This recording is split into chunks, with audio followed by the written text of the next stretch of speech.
Welcome to the Esports Awards Origins podcast. I am your host, Trevor Quickshot Henry, and as always, I get to interview some of the biggest and best content creators, some of the most professional and successful behind-the-scenes staff, and of course, some of the most impressive content creators.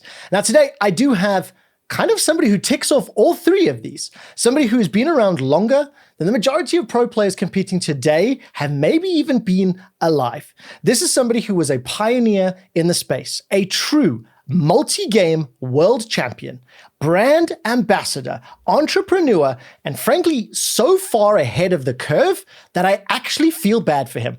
Now, I've had the pleasure of meeting this individual not too long ago. He's somebody that inspired me to explore my own esports journey, and it is a great pleasure to introduce Johnathan Wendel. You may know him as Fatal1ty. Fatal1ty, how are you doing, my friend? Hey, very good, man. Thank you for the intro. Yeah, I mean, look, I'll get this out of the way very quickly. I'm a big fan. When Fatal1ty was doing one of his tours for one of his many products, he actually kicked my ass in Painkiller a long time ago. And I had the pleasure of chatting to you about the journey and about the celebration. And now we get to do it on podcast form. So the fanboying is a little bit out the way. I'm going to be professional today, Johnathan, if that's okay. It's all good, man. I remember going to South Africa and going to that Rage Expo event a couple times. I went there in 2005 and 2006 and getting a chance to meet you there. And it was really fun doing the show there. There's a lot of good, a lot of people there that would want to come and challenge me. And I love doing the Fatality shootouts. Well, listen, the Fatality shootouts is kind of something that you managed to work into because of the insanely successful career that you had leading up to that. Now, on the Origins podcast, what we'd like to do is talk about where you came from, what you've done, what you did before you became the most successful FPS player in the early 2000s. So let's, for our viewers at home that maybe don't know and haven't heard the story, where was Johnathan Wendel born? What was the activities that you did before you got into PC gaming? And what's your first memory of gaming? Well, I grew up in Kansas City, Missouri, from the USA. I grew up playing a lot of sports, but my dad bought a 286, like 12 megahertz computer, and I started playing Microsoft Flight Simulator. And that was my first experience playing, a video game, I guess. And then after that, I actually kind of the funny story is when you fly a plane, I flew inverted as anyone that flies a plane. When you pull back, you go up, and pull forward, you go down. And so I use inverted mouse. A lot of people don't know that, but when I move the mouse, when I pull back on the mouse, I actually look up, and vice versa. So that was kind of like my origin of how I got into inverted mouse movement. But yeah, I just grew up playing that when I was a kid with my dad, and then played sports my whole life. And then I think, when I was a teenager, I played in the Blockbuster tournament in 1993, 94. I took first in my city for a game called the NBA Jam. And then after that, I eventually fell in love with Mortal Kombat, which is why the name is Fatal1ty. I mean, there's something that's pretty spectacular about your story in particular. And I hope I'm not being too disrespectful here, but you got to be a little bit older than a lot of the professionals and players and people that are in the scene nowadays, meaning that you actually got to really enjoy the 286, the 386, the 486, the Nintendo, then the 64, you know what I mean? Like you were a little bit older. So what was that like, experiencing the technological increases, going from dial-up to ISDN to, fiber, and then playing from a store like a Blockbuster to eventually playing at LANs? Well, I think, at that time and era of gaming, everything was changing every day, every second. It was like, oh, am I going to play Nintendo? Am I going to play on the arcade? And so the evolution actually was, the PC was there, and I played like Microsoft Flight Simulator and like golf and like different kind of weird games on the computer. They're always like different because they weren't as advertised as much as like a Nintendo, like Super Mario Brothers or Tetris. Like those were like kind of like the big games when I was growing up on Nintendo. And then basically I fell in love with like arcades. Arcades, I guess, would be considered like the difference between a console player and a PC player. Like the PC was like, the arcade was so cool. Like the sound was amazing, the visuals, the gameplay, like the atmosphere of like going to an arcade and hanging out with other gamers and like putting your quarter on the railing to like get next game.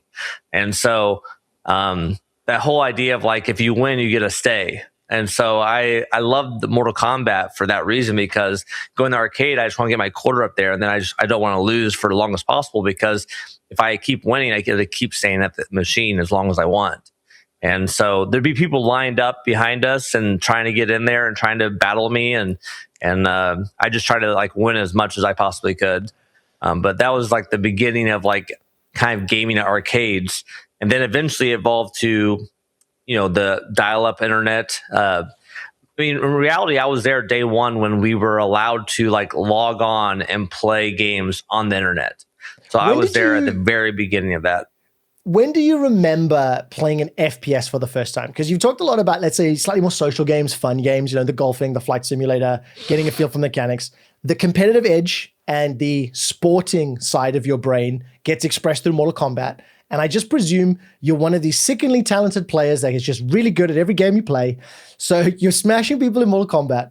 Now, the origin of FPSs, what's the first one you play? And then how does that transition to the competitive side, the online gaming, for example? So if you go like to like the first time, you're shooting a gun in a game and so forth. I mean, I think Akari Warriors was like the first game. It was a third person shooter though. So it's like kind of like over the head shooter. And that was like my first like shooting experience. And then I think everyone's heard of Duck Hunt. So yeah, that's actually exactly. physically have the gun and you're shooting the screen. And then after that, a game on the PC that came out that I fell in love with was called Wolfenstein 3D. And that was like the beginning of like PC gaming. There's another game called Hogan's Alley, which is another like shooting game. I love the shooting games because I loved Hogan's Alley. I haven't thought about that in such a long time. What a callback. Hogan's Alley. And then there's another one that was like a cowboy one. I love those because it's like kind of like cinema. And when you shoot it, they had like a video trailer of you killing the guy and him falling like off the railing onto the ground. And so, yeah, Hogan's Alley was literally... I think I played that too much probably as a kid. I spent so much money on Time Crisis. It's a few years later, but same thing, going to the arcade, playing Time Crisis for the first time, trying to clear the whole story mode. Oh, just mind-blowing. Yeah, so all those games are fun. I mean, I think even Aerosmith had a shooter and so forth. But it was like, the kind of the walk-through arcade. You aren't moving, you're just shooting. And I love those like fast reaction time games, like when you have to like snap and shoot, like anything to like enhance like the hand-eye coordination and reflex part of my brain. I love the most, and that hence why I started playing Wolfenstein 3D. And then Doom came out, I think 1993 or 94, and my neighbors had two computers. I really didn't have a computer that could run Doom or back then, so my neighbors had two computers hooked up on the network. And so we'd play Doom over LAN, and that was kind of like, wow, this is crazy.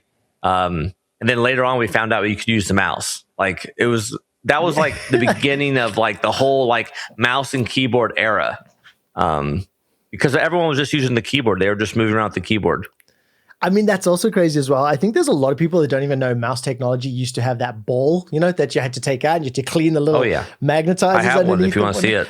That's awesome. I love it so much. But being able to live that is amazing. And I'll intro this next section a little bit more holistically. But, from the time you start playing Wolfenstein, from the time you start playing Doom, then Quake comes out, Quake 3 Arena, Alien vs. Predator 2, Doom 3, Painkiller, Unreal Tournament. These are all arena shooters. These are all, I remember them being called ego shooters back in the day. A lot of the time, the primary form of competition was 1v1. And to this day, I still believe it is the most highly skilled first-person shooter of all time, that era, those types of games. And you won them all. You have international titles on multiple continents in different games, back to back, over the span of a few years. How do you do that? How do you go from just playing something to mastering multiple titles and being so successful for such a long period of time? Well, I mean, I guess if you get into like the beginning of it all, I just love playing Quake. Like I love playing Doom, but I love playing Quake 1. Quake 1 was like actually like my first like experience of having my own computer and playing online. It was like Quake 1 was the best. And so I remember that era of like 1996 and 1999. I played in every tournament I could possibly enter, and I won every tournament I entered. I didn't. I was like, oh, whatever. I win like a modem. I win like free cell phone for a year or whatever. It was like I get internet free for a year, like all these kind of things. So for me back then, it was just like it wasn't like a full-time job. Like it was just like I love this. I love competing, so I just kept doing it. And then a friend of mine from Nebraska, he told me how good I was, and he's like, "Hey, they're giving away $25,000 this tournament down in Texas." And so I saved up like $500, and I actually drove down to Texas and trained with a famous Quake 2 player named Rix. And we trained together. I slept on his couch for like 2 weeks, training for the tournament, and I won $4,000 that weekend playing Quake 3 Arena. And at that point, I was like, "Wow, this is crazy." But I always had like the pulse of like what esports is doing and what is going on in esports. So I was watching these guys play Quake 1, Quake 2, and then when Quake 3 came out, I was like, "Man, I need to get to a tournament." And so, but I don't know. It kind of like when it happened, and then I realized I belonged. And then at that point, when I realized I belonged, another person realized I belonged, and they were like, "We would like to fly to Sweden to represent USA."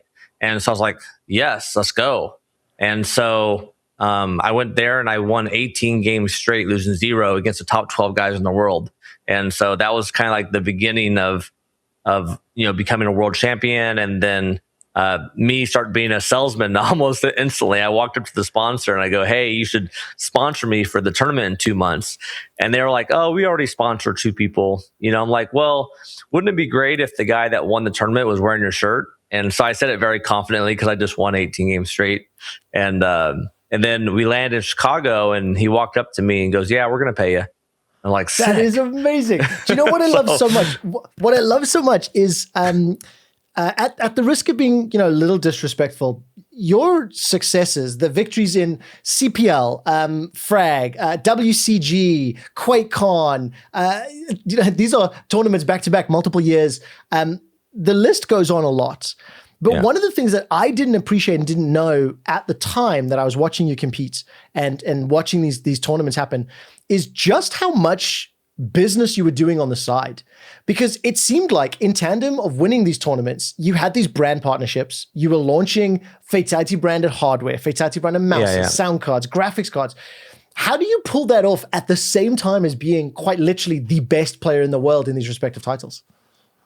Yeah, so I think at this point, like it was like 2002, and then I already was like player of the year for like 3 years in a row with the CPL, and then I was playing the game Unreal Tournament 2003, and MTV was like, "Hey, we'd like to film you and do a documentary about your life as a professional gamer." And so this is like the first time we ever got like really like mainstream coverage to really like showcase like a 12-minute episode of, well, actually it was like a 45-minute episode. I had 12 minutes of it. But this is the first time it shows like kind of our lifestyle, like playing like arcade games, playing esports titles like Unreal Tournament and so forth. And then at that point, someone told me that, hey, sometimes people can become millionaires off of being on MTV. And I was like, really? Like, that's interesting. And I've always had a fascination with like making hardware or making products for gamers. And I know that what I need to play better. So I was already using like this really large mouse pad. So kind of, my claim to fame in this arena is like I built the first oversized mouse pad. And so I started selling these after the MTV special, and I was making like $5 or $10 a month. I mean, everyone was going to my website. My website was like getting flooded. And I was getting orders like every day, and it was the most exciting thing ever. Got a lot of fan mail too. I think I was spending like 6 to 8 hours a day responding to fan mail. That's how much it was like. It was just like overwhelming all at that time. I'm going to pause you very quickly. Your claim to fame is inventing the oversized mouse pad. You can piss right off. I think your claim to fame is being the first true Western superstar in esports. And I really don't think I'm underselling that. I think there's an argument to be made that in South Korea, when you look at the Brood War scene and how developed that was in the late 90s or 2000s, in parallel with that, the World Summer Games, the CPL, the WSVG, like you were winning it all. And I think you capitalized on that incredibly well with all of these brand partnerships, because that was also how it led to the Fatality shootouts, right? Like traveling the world, promoting your products, and then quite literally inspiring and kicking the ass of all of these other countries' players to kind of bring them into the scene, right? Yeah, I thought you were talking more about the business side, so I was trying from the business side, like my claim to fame was like making the oversized mouse pads. But got it. I mean, I'm doing it both in parallel, you know. Yeah, I mean, it was like, you know, it was definitely something that you had to do, because you had to think of like, how can you make a living playing video games, and how can you do everything at once? And so for me, like, you know, I won tournaments for like 3 years straight when I started Fatality Inc. And Fatality Inc. made the oversized mouse pad. We started doing licensing deals, making gaming motherboards, making headphones, making, you know, RAM, power supplies. Like, we made a lot of different products. And so my goal with the brand was always to like find products that would help me play better. And in turn, I was like, well, I think every other gamer would want it too. And so a lot of these companies would want to come and sponsor me. And then I was like, you know what, let's just make a Fatality product. And so instead of being sponsored, let's do a partnership, and I will brand with you my product line, my brand, and we will co-engineer a product together. And so that's what we started doing. We did that for, gosh, I mean, I sold product in the market for probably almost 19 years or so. So I've been doing it a long time. And, but yeah, during that era, it was really kind of hard to, you know, juggle being the best gamer in the world and running a business. So the problem with that was I found a business team, or I guess the solution was I found a business team. And so I was looking for some people to do the business for me. I found this one company that had like this patent on backlit technology for keyboards. And that's how far I was ahead of the curve. Like, I was like, I want to make backlit keyboards. And you look at every keyboard today, they're all like backlit. And I'm like, this was like one of my first products that I really worked on, because I thought gamers they play in the dark. And like, I can't see the F1 or F2 or F3 key in the dark. And so I created like one of the first, you know, that was the beginning of the whole movement. It was this backlit keyboard with this business team. And so anyway, we ended up selling it with Creative Labs and so forth. I used it when I played professionally for a long time. And yeah, it was, you know, I think it was just, I knew that I couldn't be the best gamer in the world and run the business at the same time. So it was me trying to find a business team. And then whenever I had time to chime in and help, you know, co-develop a product, whatever, that was when I give them guidance and lead it. Well, then how did this avenue maybe impact, let's say, your career and your later stages of life? Because I think the competitive career is what, let's call it 10-ish years, you know, at the top level. So how did this business development partner, this brand, this commercial success impact the following years and the direction that the Fatality Inc. brand and person would then advance? Yeah, I mean, I think, you know, at that time I was doing so much, you know, winning tournaments and launching products. And I think the biggest moment was when I played Painkiller. 60 Minutes did a whole like 12-month coverage of me. They followed me around all around the world. I went to Finland, I went to Sweden for like DreamHack, I went to, gosh, it was just everywhere. And then in New York City, I'm playing at the Nokia Theater for the $1 Million World Tour, and I ended up winning the grand finale World Championship, the $1 Million World Tour in Painkiller. And so that was like the most, for me, it was the biggest win of my life. You know, because I was launching my business like into like orbit almost, you know, where in a sense, like we were selling product to over 100 countries. So if you went to Japan, you went to Russia, you went to Germany, you went to Finland, you went to South America, North America, like Korea. Like, I remember I was in Japan, I went to 2 different IT malls and both stores had my product, and walking through Latvia and like I would go into an IT store and there's my sound card and headphones on the shelf for sale. Like, that was like the most amazing thing ever, was just seeing my product in all these different countries. And then, you know, I obviously did my Fatality shootouts where we traveled to all these different countries. Like every 2 days I was in a different country doing a shootout and playing with the best players in that region. And we would do a whole like show and make it very entertaining for the region. And we'd play a lot of games and promote the product line. So as somebody that attended that one was of the those best shows, times. Huh? I'll tell you this.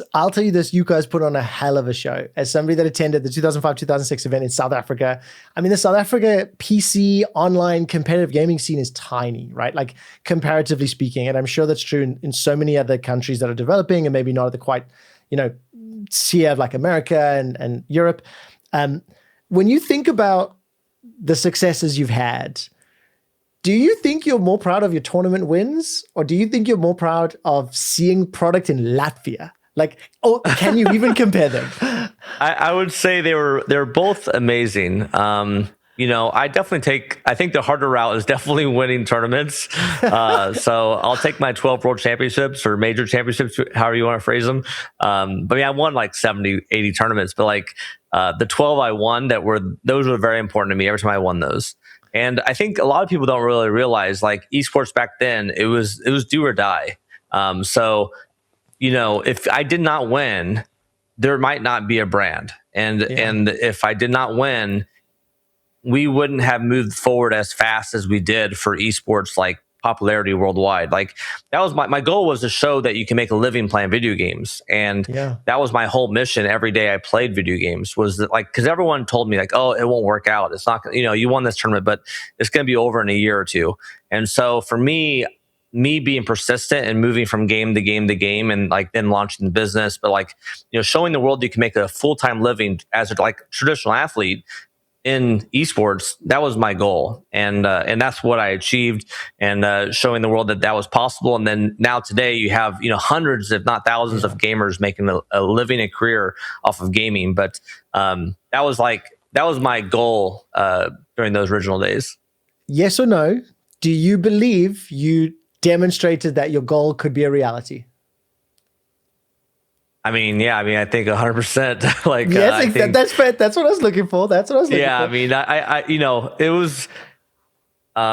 I think, a lot of people today probably don't understand what it was like back then, but, like I said, the esports back then was do or die, and to get the popularity and the mainstream and just everything, it was different. Because like I said, I followed the scene very heavily in the 90s, and no one was making a living off it. Thresh was the only guy that I really knew that like won a Ferrari. He won something of magnitude, because there wasn't a whole lot of money out there.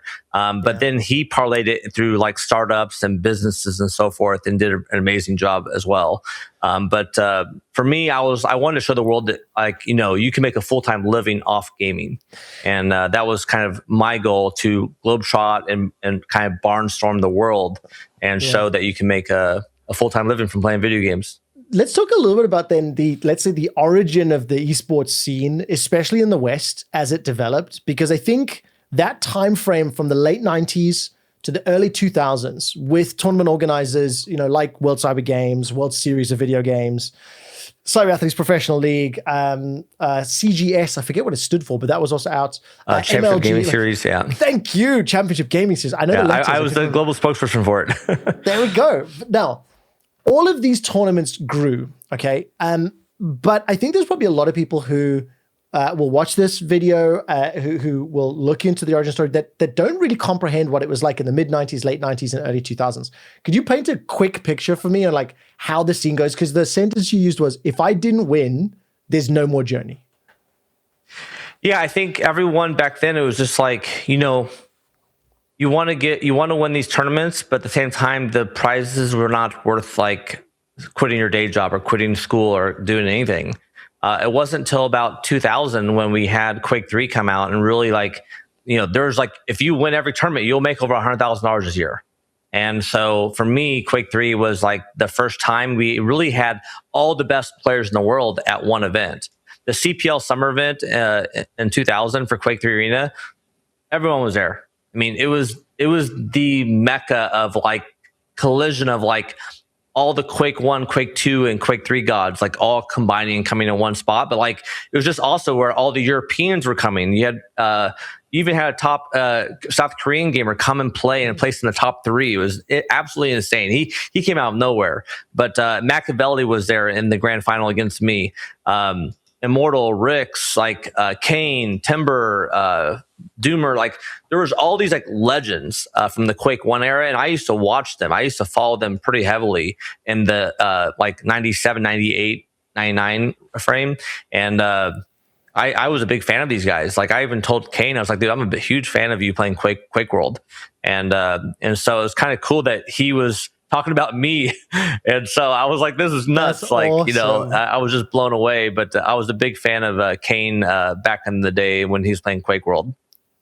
I mean, the thing that really stands out to me, if you win every single Quake 3 tournament in the calendar year, and bearing in mind, there's not going to be a significant by today's standards, you can win 100 grand. There are pro players today that earn that as a salary, let alone tournament winnings, let alone endorsements, let alone things.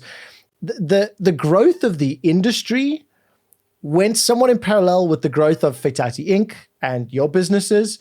What was that like watching the origin of esports growing up to the behemoth that it is today? Well, I think it was just amazing because, you know, you have all these people who are very passionate about the game.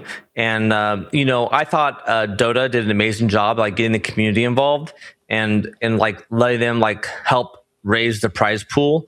And so I thought that same thing should exist in almost every game publisher.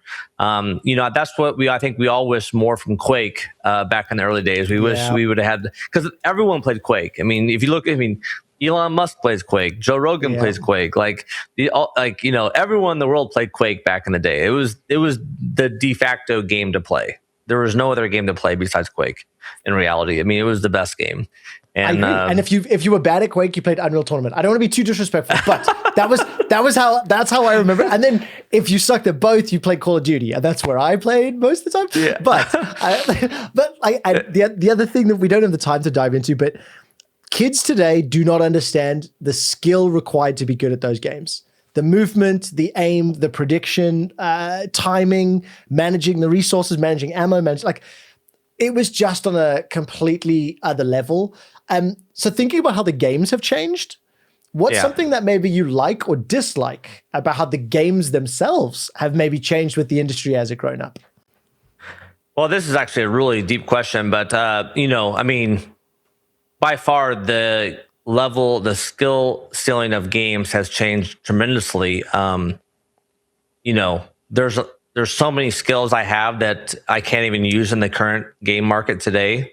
So like a lot of my hand-eye coordination and reflexes like are not fully used, I guess, in the environment. Yeah.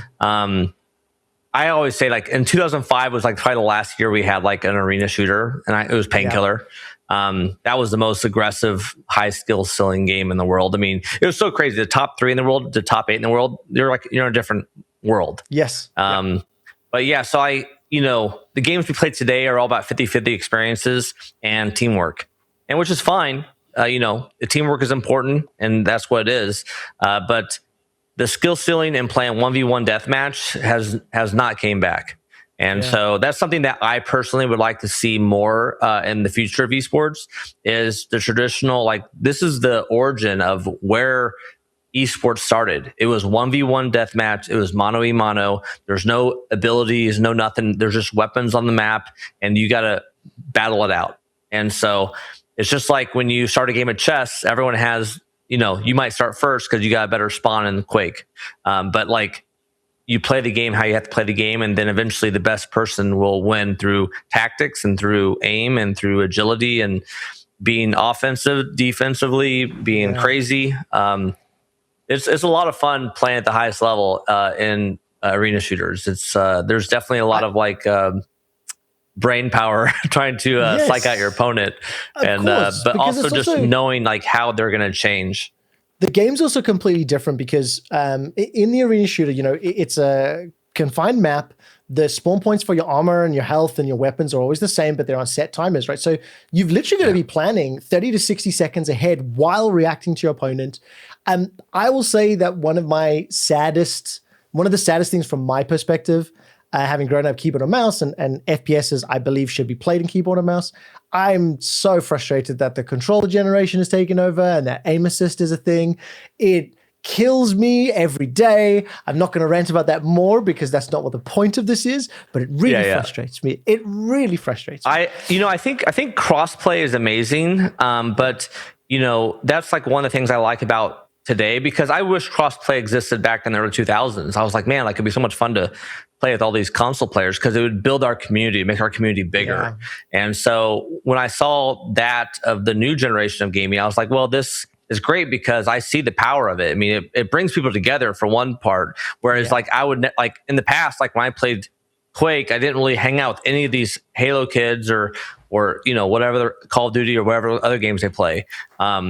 And so for me, there was like always a disconnect from like the average Joe, because the average Joe wants to sit in front of their TV and play on a controller. But mouse and keyboard's always been my Formula One of gaming. Like it's always been like the highest tier.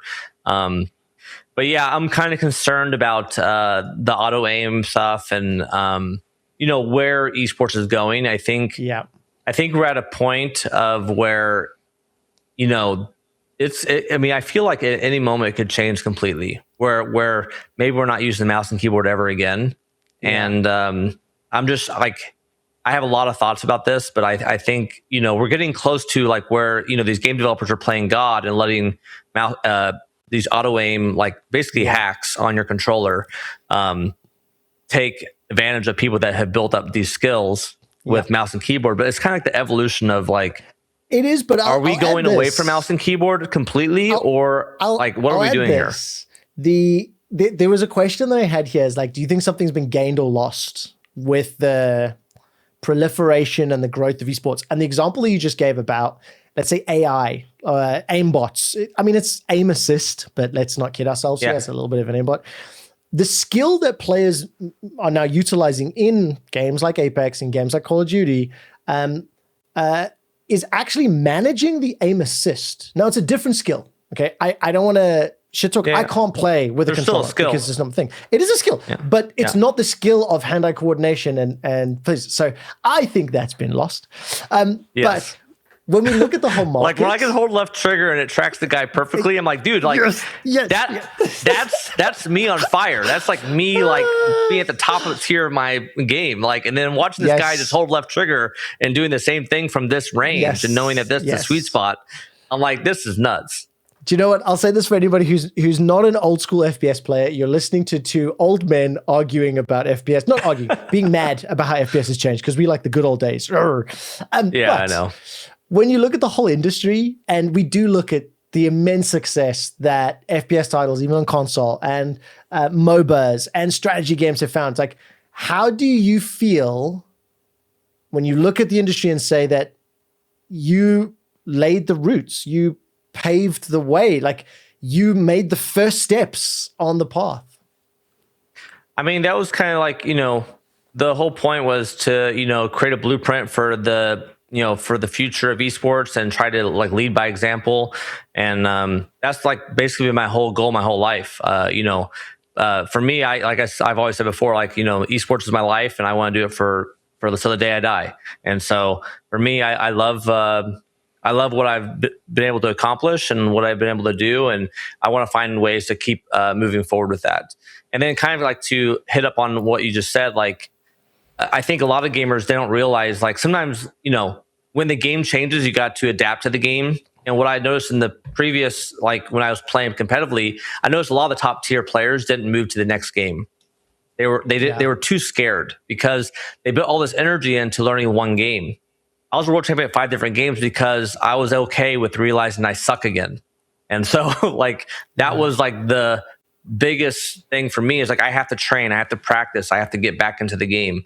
And so as technology changes and so forth, you kind of have to adapt and play the game to what they give you. So if the game is giving you hacks through a controller and that is the most optimal way to win, then I agree that you should probably go that route. Unfortunately, that's not like what I really want deep down inside, but I know that doesn't matter what we want. If we want to win, we have to do whatever it takes to win. So, you have to look at all the things available to you and then make a decision on how you're going to plan your attack and plan to move forward and then win the tournament. Yeah, I mean, I completely agree wholeheartedly, and it's the nature of it, right? You also have to it's just adapt how it to is. the industry, you have to adapt to the game. And you're somebody that has adapted to every environment that you've been in.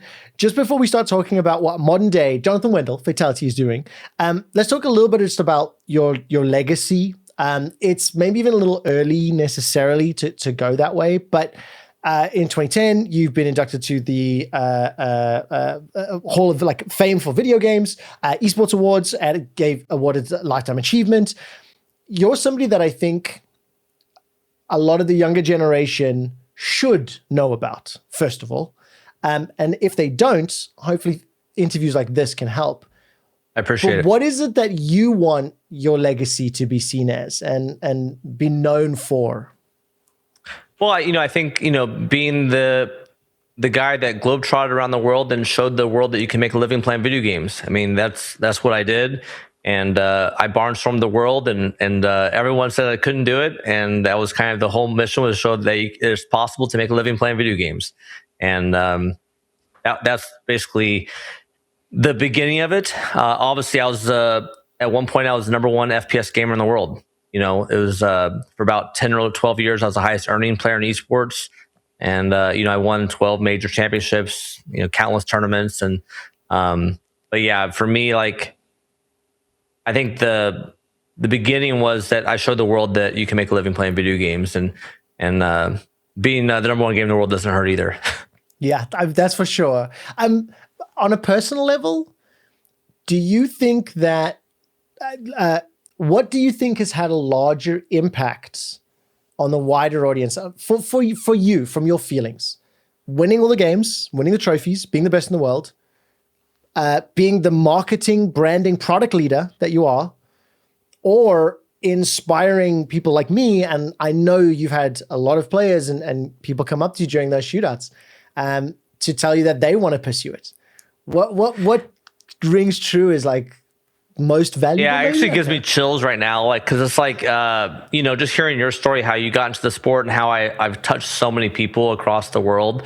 And I've gotten countless messages and emails and fan mail, and people reach out to me and just saying how much they thank me for showing them esports and showing them gaming, because a lot of people started careers in it, maybe not professionally, but they professionally, in business, or professionally, setting up tournaments, setting up events, just the whole kind of caboodle, I guess you could say. But I think that's the coolest thing, is seeing people that I've touched in the esports world and help them learn their way and so forth. And that's been one of the coolest things ever, is to get those messages from those people. And obviously getting a chance to meet you this last year again after so many years, and hearing your story, it definitely means a lot to me.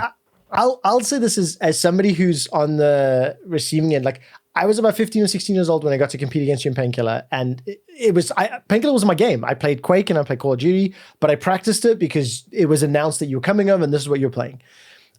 That's irrelevant for the point I want to make, because the point I want to make is you and this tour, and at the time it was the creative mouse with the third finger button or third button for strafe jump pick. I love the idea, but it helped me look at the industry different. It helped me look at, oh, wow, look what this guy's doing. His name and his face are on products everywhere, and he's playing. It really, really did highlight a lot, a different way of thinking. So with that in mind, what advice would you give today's next Fatal1ty, today's next Faker? What advice do you think you can maybe pass on to the young generation competing in 2026? Today is so interesting, because the evolution of what I did during that time was really do or die. Like I said, the esports was do or die. If you didn't win, you're old news and you're out. And so winning helps always, but the dynamic of being popular on the internet is not based around winning anymore. It's actually based around is popularity, and it's about entertainment. And so I would like to see more popularity go to the players, because people that become the best at what they do, Faker is obviously popular and very talented, right? And so I think that's like the ultimate goal, right? Is like, how can I be entertaining and be the best in the world? And so that's like the biggest thing is like, you got to find like the middle ground. And I think that's even what I did during my time is that I tried to have a little flair when I played the game. I tried to do things in the game that no one else ever saw. I tried to invent things that people never saw was possible. In Doom 3, there was a moment where the game introduced like shooting out lights and it would create a shadow. And so in the grand finale for the 25,000 back then, that was the first place prize. And so I remember I shot the light and I hid in the shadow, and there's like 2,000 people in the crowd watching us play at QuakeCon. And I remember Daler just ran right by my shoulder, and everyone, the crowd was like, "What just happened?" And everyone's like freaking out. And I kind of look at the crowd, I'm like, "Yeah, I know. I did that. Yep, I did so that. it was pretty sick. And then I went on to win the 25K and the whole thing. But every time I played, I try to have a little flair. Like I want to have excitement. I want to entertain people. Being the best in the world is not enough.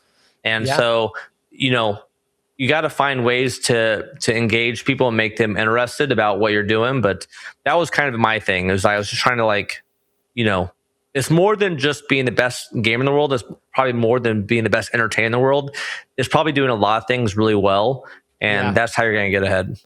I mean, look, the legitimately the next question I was going to ask was what skills matter beyond mechanical talent, but you've touched on it already. Like you do have to think about branding, whether it's in game, whether it's on social media, whether it's in content. You do have to think about engaging with both the audience, the game, as well as sponsors and partners. You've talked about all of these other skills. What do you think are some of the common missteps or mistakes that young players and new professionals are doing, in this day and age? Gosh, mistakes. I think if you can control it, that's like the biggest thing. It's like everything is so team environment orientated now, and so it's like finding the team and finding the guys that you fall in love with, and they become your best friends ever, and having that trust that they have your back all the way to the end. I think Astralis did it pretty good because they had like co-ownership in the team and so forth. Yeah, and that was like always interesting to me because I was like, okay, well, I like that model because the player's protected. They're going to put all this effort and energy into it, and they're just not going to lose it the next day. Yeah. And when you play as a player and you play for an org or you play for whatever, it's like you're kind of like, you're a hired gun, and then it could be over tomorrow if the sponsor falls out or the game dies or whatever the deal is. And so there's not much control there. And so for a player, I would say the biggest thing is like just trying to find your core, find your best friends that you love to play with and game with, and then you have some kind of pact where you guys go together as a whole, and this is the deal. But it's always hard because like when one player is really good and they get offered a huge contract, life-changing money, then they go. But like at least you set the bar as high as possible, and you got paid what you're worth. And so that was the biggest thing. Like even back in my day, it was hard to get paid for what you're worth, and I fought it every day. And it was like, my goal was always to set the bar as high as possible. Say no to a lot of deals, because if I say yes to a deal, then everyone behind me is going to get screwed if I say yes to a bad deal. And so that was like always like my philosophy whenever I did a deal and did these partnership deals and so forth. I was like, I need to protect everyone else too. And so, I remember I got offered $200,000. It was a $200,000 contract with Creative Labs, and they said, we want to pay you. We want you to wear this shirt and go to the tournaments, and everything like that, and be a sponsored player for our new sound card. And I was like, no, I don't want to do it. And I was really confident in my own ability to start my own business and get VC money and hustle. Like I was full of it, and I loved hustling. And so anyways, a month passed by, and then they called me back up and says, okay, we'll do it your way. I'm like, this is the best thing ever. So amazing. And so instantly I'm getting a Fatal1ty product.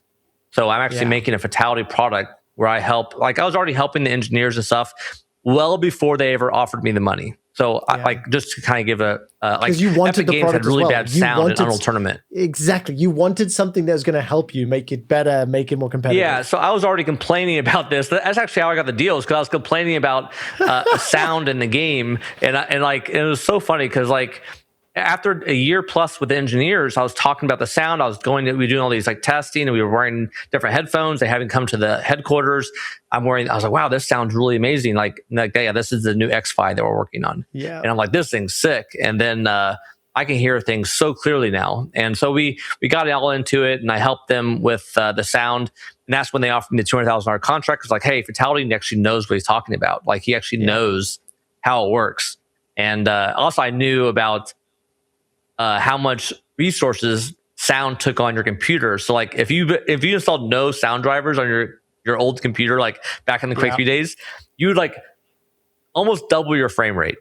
Like you would get so much more frames. If you didn't like playing with sound, just like you'd get like insane amount of performance increase on frame rate. It was nuts. And so anyways, when they were talking about the sound card, I told them, I was like, is there any way you can put a processor on the sound card? They're like, how do you know this? I'm like, well, that's just like what I'm thinking as the evolution for sound cards. I'm like, this is what, So anyway, they were shocked to hear me because they were like, that's actually what we're making. And so they were like, okay. So they offered me the deal, $200,000. I turned it down. And then a month later, they came back and they offered me royalties for all sales worldwide and Fatal1ty product line. That's the best bit. Yeah. And then, I'll say this to summarize is that for gamers today, I really think something that's a misstep is underestimating and undervaluing the business side of it, because your business acumen and your ability to see potential and see things to expand was, again, super far ahead of its time, and arguably still industry leading, because there's not very many players that have been able to accomplish what you have. I want to move us on a little bit because we are going to be nearing the end of our term. It is. No, it is. It is. The industry's changed a lot. Don't get me wrong. Yeah. But let's talk about modern day. What is Fatal1ty up to these days? I still see you streaming. I see you still playing the latest and greatest. I see you kicking ass in golf. But from a brand and a business perspective, what's keeping you active? Yeah, I mean, I think as the business is kind of like we were selling motherboards forever, and then we were selling headphones back in the day and all that stuff. So from that I've been able to accumulate some wealth over the years, and so then I was always trying to find out like what am I going to do next, and like in reality I'm looking for the second act, like what am I going to do next for Fatal1ty and esports, and so that's something I'm constantly working on every day. I'm trying to find what I can do to help esports continue to grow. How can I have Fatal1ty be a part of that? How can I go and speak at maybe schools and talk to kids about, kind of like, juggling the whole idea of becoming a professional gamer, because becoming a professional gamer is very hard. And so, but there's so much opportunity in gaming. It doesn't have to be, you have to be the number one gamer in the world. It could be, knowing that you have this opportunity at home right now and you don't have many responsibilities, so you can kind of explore and see what you really want to do. Do you want to play professional gaming? Maybe. Do I want to spend more time learning AI development? Do that. Or do I want to work more in branding or product development or whatever it is? And so that's kind of like what I'm thinking of more or less today. Other than that, I've hedged myself a little bit in the sense of like I invested in like real estate, commercial real estate, like private investing and so forth. And like one thing that I'm investing right now, like I actually invested in 2020 into it, but it was like I invested into SpaceX.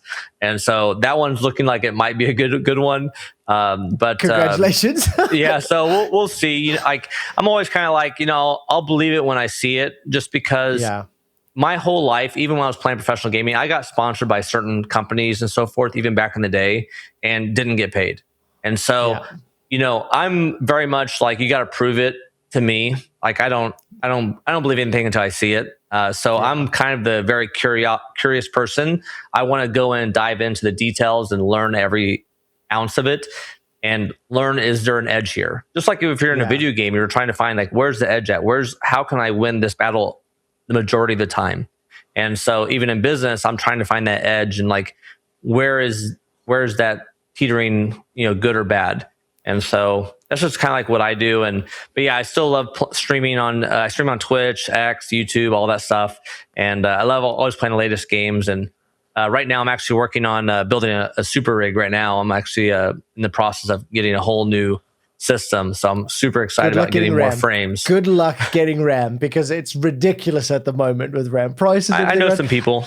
Yeah, I assume you do. But I'm reaching out. It's always fun. But Jensen actually had me on his stage for a keynote, a while back. But it's kind of cool when you have those people in your cell phone.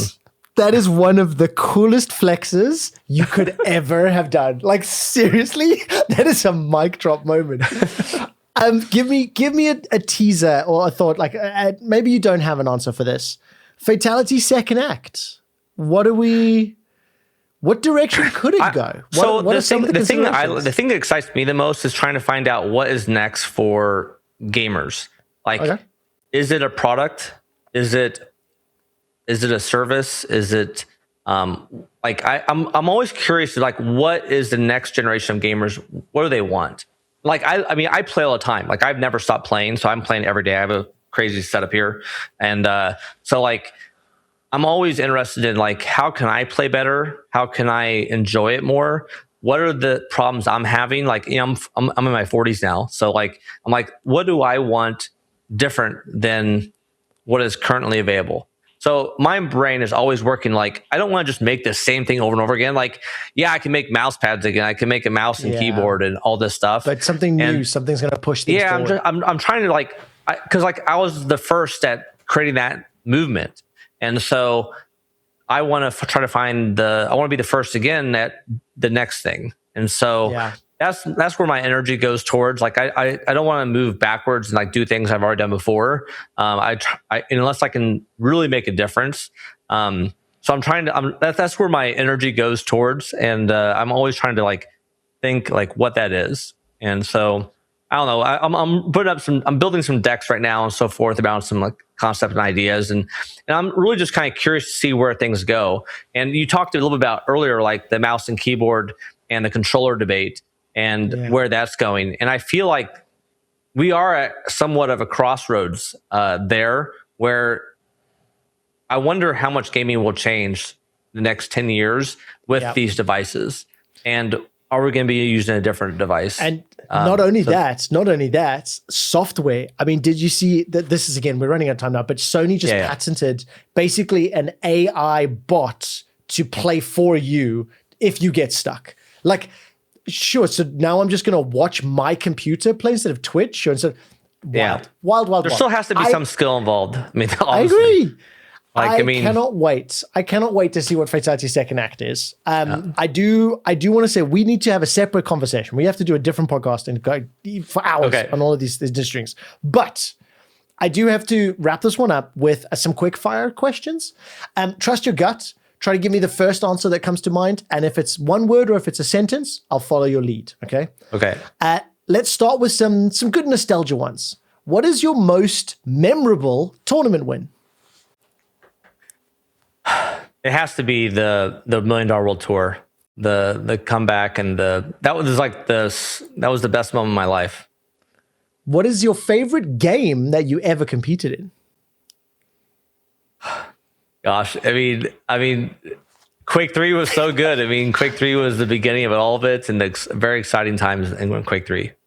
I actually thought you were going to pick Painkiller, but I'll take it. Painkiller was, like, it's so hard because Quake 3 was the origin. It was the very beginning of everything. And, like, Painkiller was also amazing, but Quake 3 was, like, pure joy and excitement of, like, the unknown, because I was just becoming a world champion.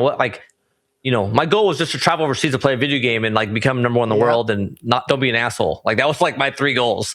And so I was like, you made it pretty far. You made it pretty far. Yeah, I was like, can I just accomplish these 3 and I'll be good?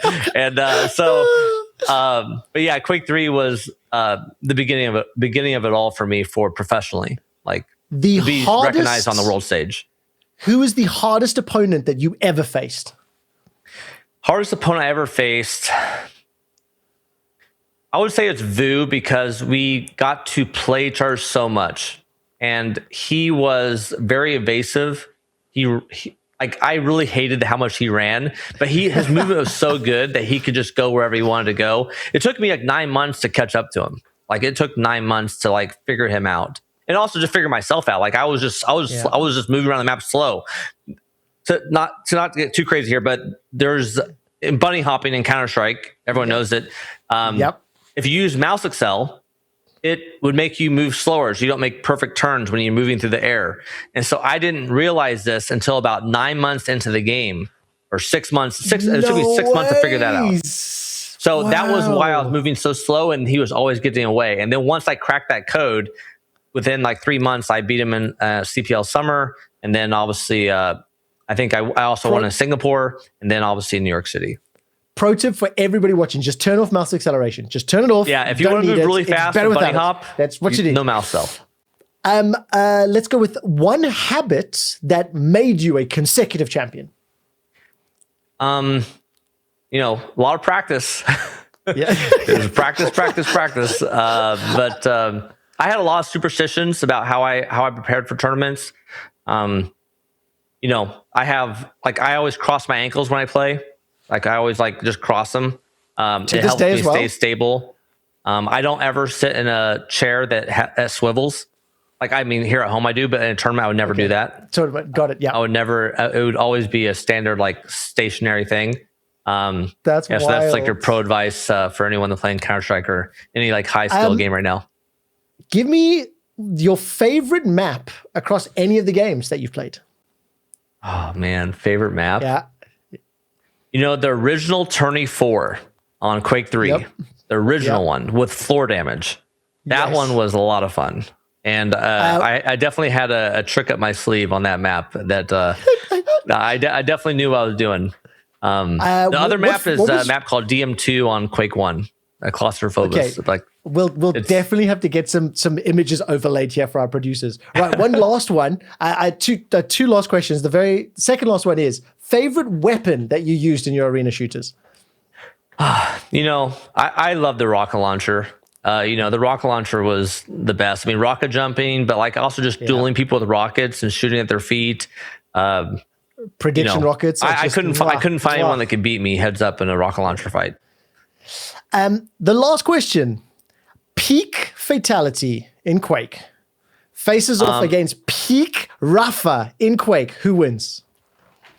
I think it depends on what time, but let's say your best, the best that you ever were, and from what you've watched of Rafa, who do you think would win?